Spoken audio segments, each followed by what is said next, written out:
Since the dawn of the indie app developer, important philosophical questions have been asked. Which air fryer and which CO2 monitor creates the optimal environment for coding? And which business model, small bets or large single projects? For decades, indie app developers had to choose between building smaller scope projects with larger quantity or one single project but takes longer time. But now scientists have discovered the missing link that connects the power of building small bets with the power of building a single large project.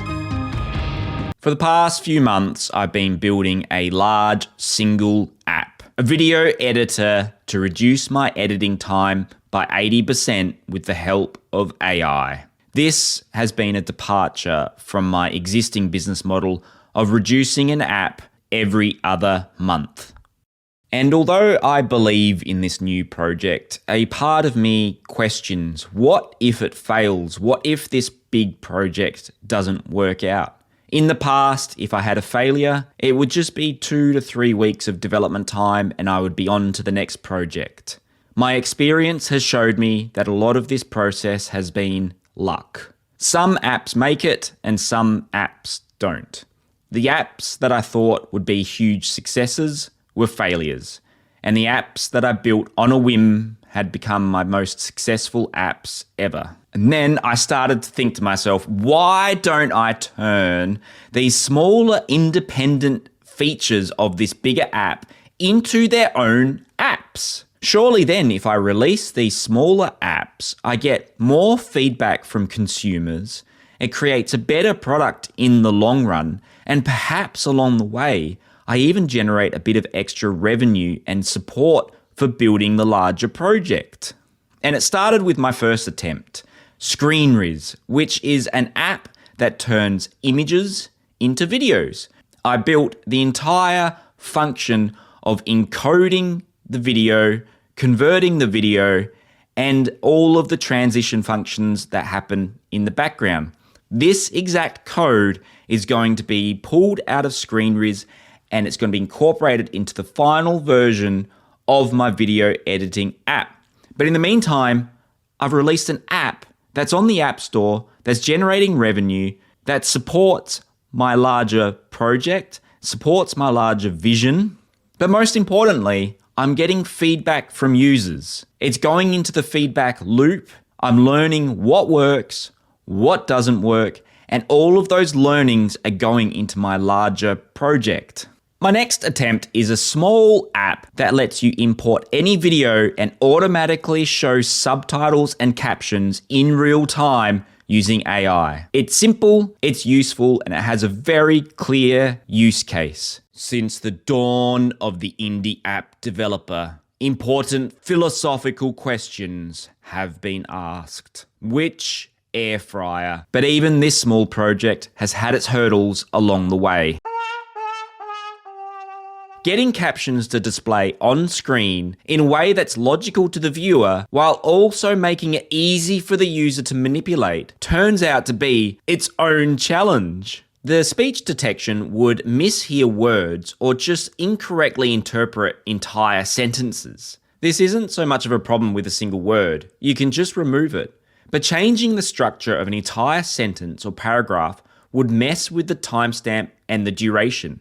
Splitting a single sentence into two would create its own issues, rogue sentences appearing in the wrong time and overlapping of captions. This isn't so much of a problem if you're just changing the spelling of a single word in the sentence. But changing the entire structure of a sentence, it would mess up the timestamp and the duration.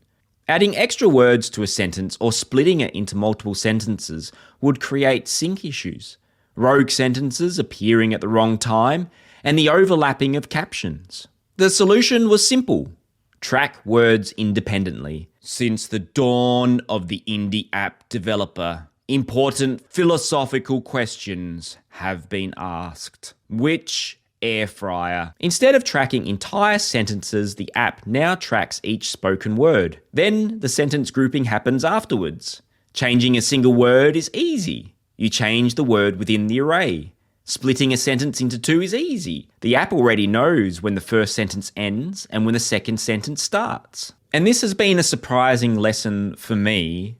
The video editing app actually is being built for two audiences. The user who's actually using the app and the viewer who will ultimately be watching the video that the app produces. The app needs to be easy enough to use for the user to manipulate the text while also generating an end product video that is watchable with synced audio and text. And these small apps are more than just spin-offs of a larger project. They're puzzles of the bigger vision. Every bit of feedback, every bug fixed, feeds directly into the big project. It's like the best of both worlds, taking small bets while focusing on a large project. What are the benefits of small bets? A small bet is a small app that doesn't take you a month or 2 months or a year to build. A small bet is a single focused, minimal viable product, just a version of the app that services one core function or one core feature. You flesh that out, you build that, you release it, and you see if it works, you see if it sinks or it swims. If it generates downloads, it generates revenue, then you add some more features to it. If it fails, then you move on. All you've done is you spent a week or two building this thing. You haven't dedicated your entire life to it. Small bets allows you to work more objectively. You're less likely to be attached to your project. And from my experience, you're more likely to hear feedback, implement and build functionality, taking your own ego out of the mix. And if you're new to indie app development, or you don't know where to start, or you don't have a big idea to implement or to build, then the smaller bets works great. Jump onto a tool like Astro, do some keyword research and see which keywords you could rank for, and then build a solution to service that keyword. It's really that easy. That's my business model for the last couple of years. Some apps will make it to the number one spot. Some apps will never be downloaded by anyone ever again. So this process has helped me learn so much about product development, not only coding, like it's taught me how to build Swift UI apps in the last year, but over the last 4 years building this business model, it has helped me learn about products, learn about user acquisition, learn what works and what doesn't work through trial and error. If I spent a year building one product and it failed, that would have been a year of learning lost, building something that was never going to be used. But if I spent 2 weeks building a product that failed, I can get straight back into a feedback loop and I can work out why did it fail and start to dissect how to improve on my development journey, how to make the product incrementally better, how to focus in the right area, and how to build something that people will download and ultimately build something that builds a portfolio of people purchasing or subscribing to my apps. But I think the main reason why I focused on building lots of small apps wasn't to diverse my risk. It wasn't to increase my chances of success. It was quite simply, I get bored. So what are the disadvantages of smaller bets? You hear it all the time whenever I release my portfolio and I'm talking about it in these YouTube videos or on Twitter. So many people will contact me and say, why not just focus on the single app that's generating the most money, double down on it and make more revenue from that app? 2 problems. First problem, I get bored. I don't want to be building the same app over and over and over for years on end. That sounds to me more like work than exploring ideas. Secondly, these apps are smaller in scale. It's not like I can turn a mortgage calculator into $1 million app. What extra features and functionality can I add to it apart from calculating interest rates and mortgages? So it's not just as simple as saying, hey, this small idea is now working and generating revenue. Let's double down on it. Sure, you can do it with some marketing. I think that's probably the best way to go about it. But in terms of building a product, some of these apps just don't have scope to build a product. Sometimes I build the functionality's been built, and nobody requests any more features. There's nothing else to building these things. So what are the benefits of building smaller apps and small bets? First and foremost, the most important benefit is increasing your chances of success, trying lots of little things and seeing what works and what doesn't. And that has its own feedback loop.